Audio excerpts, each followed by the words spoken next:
प्यारे बच्चों नमस्कार। कैसे हैं आप सभी? उम्मीद करता हूं आप सभी स्वस्थ होंगे। तो प्यारे बच्चों, अब आपके परीक्षा में केवल 20 और 25 दिन रह गए हैं, तो बिल्कुल जम के तैयारी कीजिए प्यारे बच्चों। और आप सभी के लाया हूं जो भी आपके इंग्लिश के क्वेश्चन आंसर्स हैं, जो मोस्ट इंपोर्टेंट क्वेश्चन आंसर हैं। और these are the question which have been asked in your previous examination. जो पिछले एग्जाम्स में पूछे गए हैं वही सारे क्वेश्चंस हैं। तो इन सारे क्वेश्चंस को करके जरूर जाइएगा।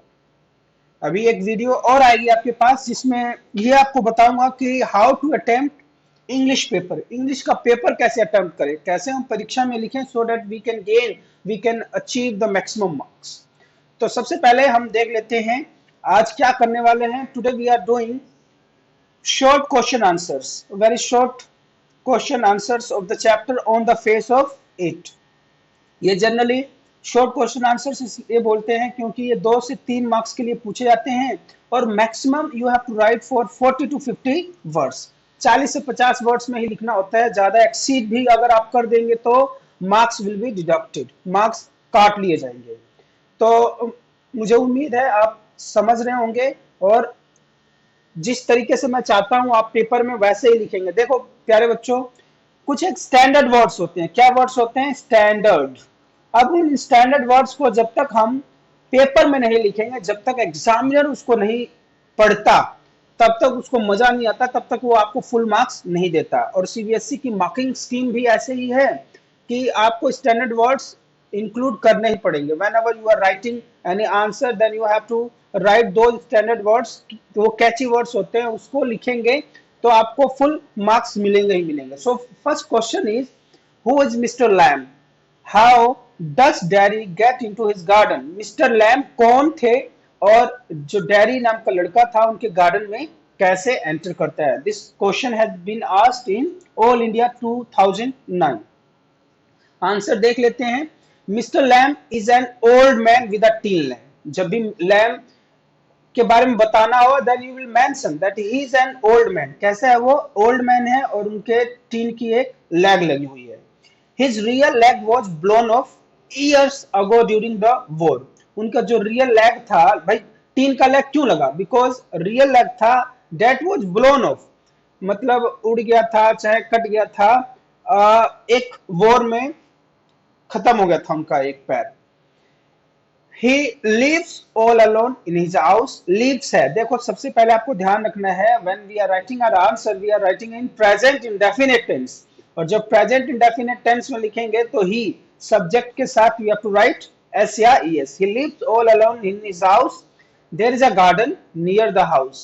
It has ripe crab apples looking orange and golden in colors। आपने क्या बताया? लैम्प के बारे में बताया, विशेषता बताई that he was having a tin lag. उसके बाद वो टिन लैग क्यों था ये आपने बताया। And where he was living, कहां रह रहे थे वो बताया। और वो जो गार्डन था उनके घर के पास ही था। एंड राइप क्रैब एप्पल्स थे जो किस कलर में थे? गोल्डन एंड ऑरेंज कलर में। इस तरीके से आपको लिखना है। Mr Lamb is sitting in his garden when Derry climbs over the garden wall to get into his garden. जब वो डेयरी उस गार्डन में जाना चाह रहा था, when he was entering then he was sitting in the garden itself। though the gate is open the boy does not use it। लेकिन gate खुला था लेकिन फिर भी बॉय उसको यूज नहीं करता। समझ में आ गई बात? तो इसको याद कर लीजिए। I'll share the PDF of this file। Question number 2 is, what qualities of Mr. Lamb attracted Daddy to him? Mr. Lamb की कौन सी क्वालिटी उसको अट्रैक्ट करती है? Daddy suffers from a terrible complex, but his meeting with Mr. Lamb is a turning point in his life। He gives confidence to Daddy and encourages him to develop a positive attitude towards life। Dairy में क्या था? Terrible complex था। And जब वो मिलता है Mr lamb से तो वही उसकी लाइफ का टर्निंग पॉइंट होता है। वो उसको कॉन्फिडेंस देते हैं, उसको प्रोत्साहित करते हैं और वो बताते हैं कि be positive towards life. Life के प्रति पॉजिटिव रहिए। क्या रहिए? पॉजिटिव मीन्स सही तरीके से लाइफ को देखिए। Your attitude should be positive towards the life. Derry's life now has a new meaning and purpose. Derry's की लाइफ में एक नया मतलब और पर्पज पा चुका था। For all those the credit goes to Mr Lamb's motivation and words of encouragement. समझ गए प्यारे बच्चों? तो इस तरीके से आपको आंसर लिखना होगा, then only you can expect कि आपको फुल आउट ऑफ फुल मिलेंगे। Now move on, question number 3, what did Derry's mother think of mister Lamb? ये देखिए 2009 में पूछा जा चुका है, इसके बाद 10 में भी, इसके बाद 11 में भी। Means this is one of the most important questions from this chapter. या ये प्रश्न इस प्रकार से भी पूछा जा सकता है कि what did Derry's mother think of Mr. Lamb? Do you think Derry's mother is a protective of him? Justify your opinion with textual evidences.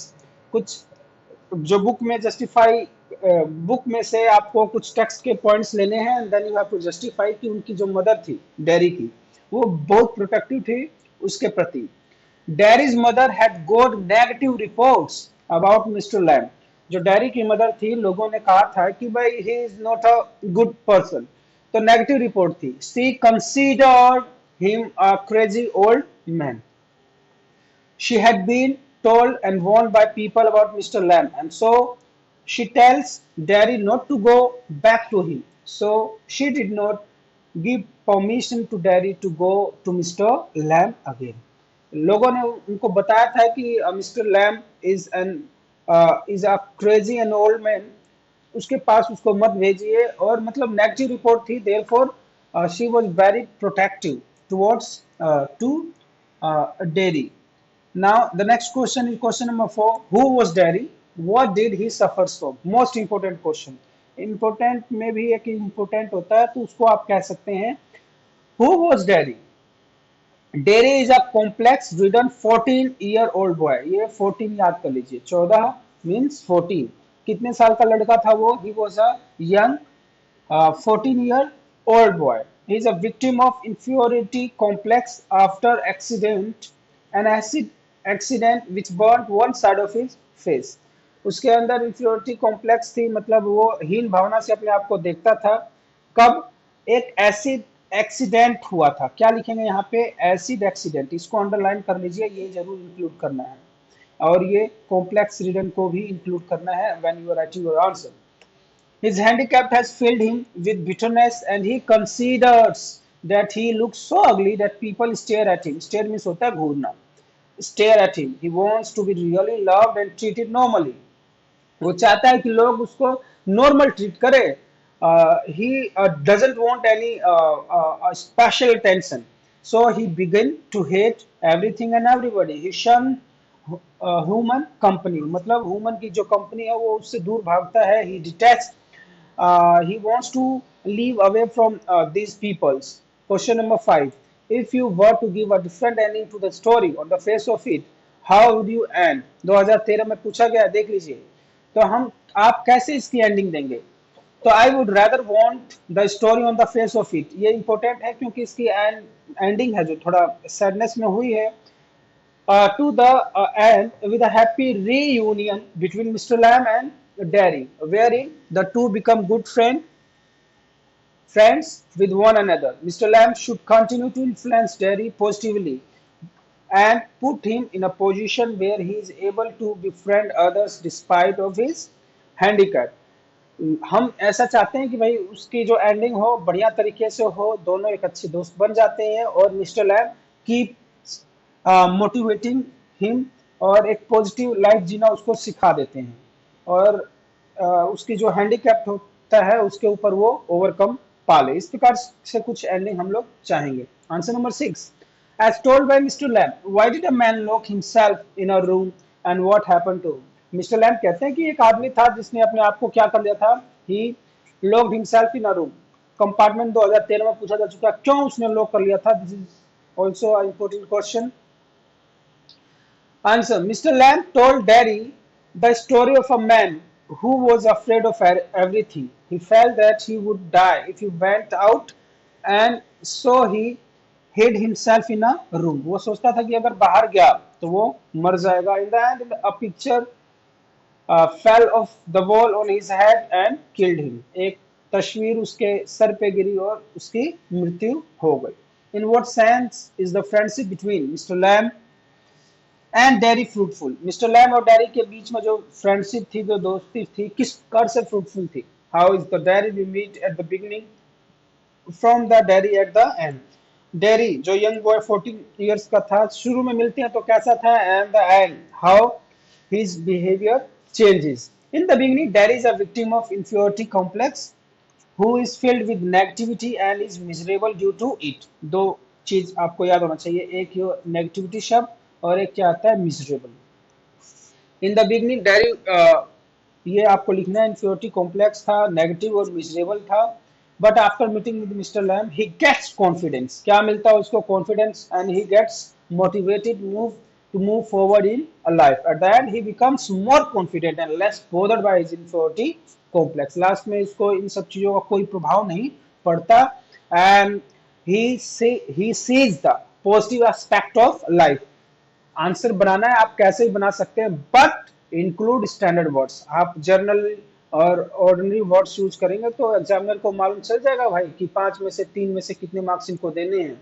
अगर आप ऑर्डिनरी वर्ड यूज करते हो, for example your question is of 3 marks, और आप ordinary word use करते हैं, you will get only 1 marks, and if you are using the standard words, 3 out of 3।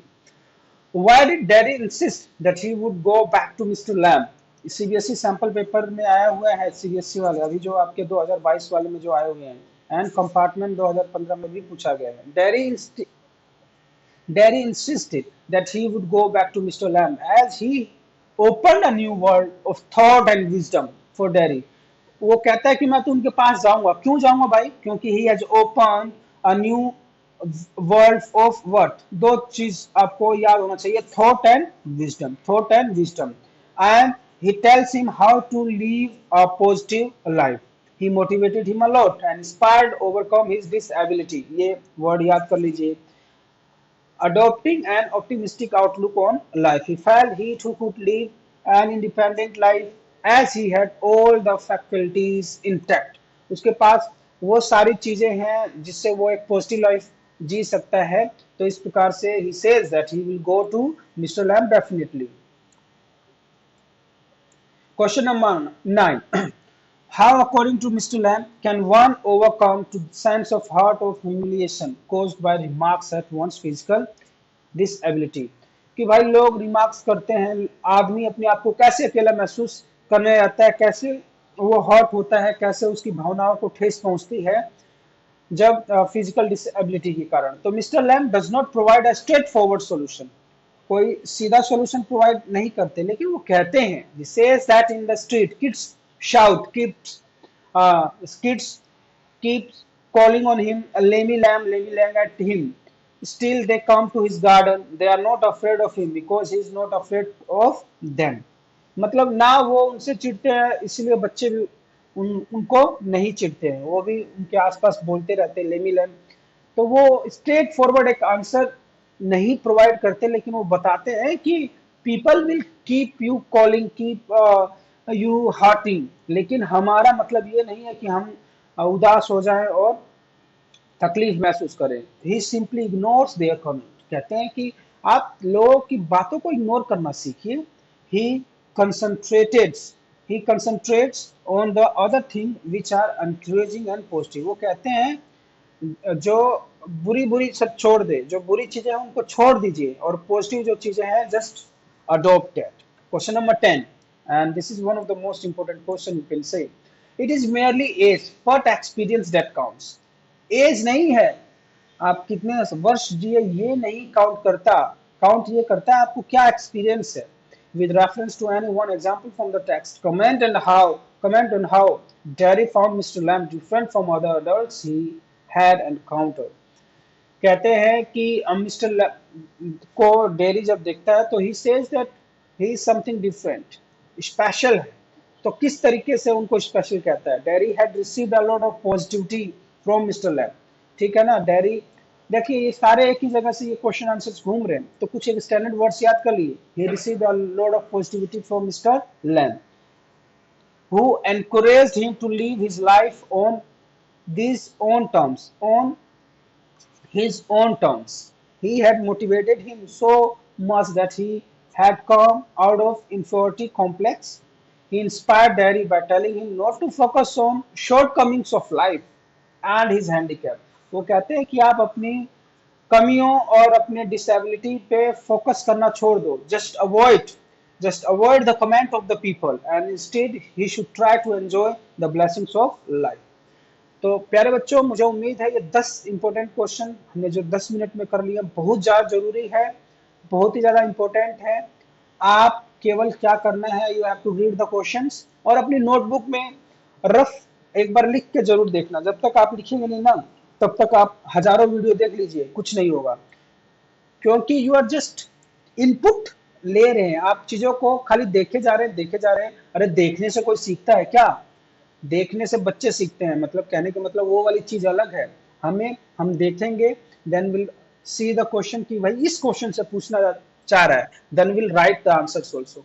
रफली answer लिख के देख लीजिए, चीज को मेमोराइज कीजिए, एक बार रिकॉल तो करो यार, उसको समझो तो सही, एक बार लिख के देखो तो सही, एक बार बोल के देखो तो सही. आपने वीडियो देख ली, समझ गए, अब नाउ इट्स योर टर्न. उसको देखो, सोचो, समझो, एक्सटर्नल वर्ड्स लिखो, आंसर पूरा लिखो. आप देखेंगे कि बस एक ही बार आपको जरूरत है, उसके बाद ये सारे क्वेश्चन से आगे. तो प्यारे बच्चों, मुझे उम्मीद है आपको मेरी बात समझ में आ गई होगी. अगर समझ में आ गई, do write in the comment box, learn this question, these are very important questions. Sure these questions are going to come in your exam. ये ही क्वेश्चंस आपको देखने को मिलेंगे. अब आप पे डिपेंड करता है how will you write these answers. Till then take care, खुश रहिए और बड़े वाले आंसर जल्दी ही आपको